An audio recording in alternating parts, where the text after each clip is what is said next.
Guys, ayan. So, introduce ko lang yung ating aglaw na ito. Ito ay Red Sumatra.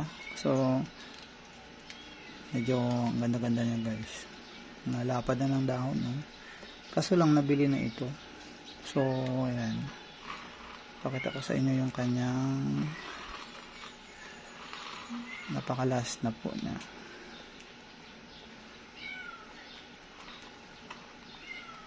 So, ang ganda ng kanyang tubo. So, ang aglaw talaga, hindi talaga siya hindi mo siya pwedeng super basa yung lupa niya. And, dapat walang soil.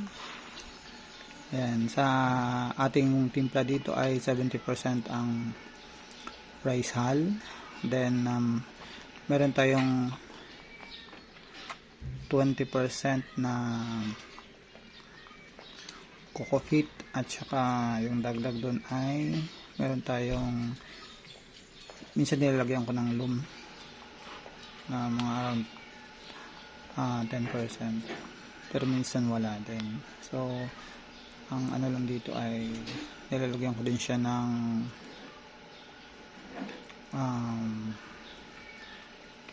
yung eggshell.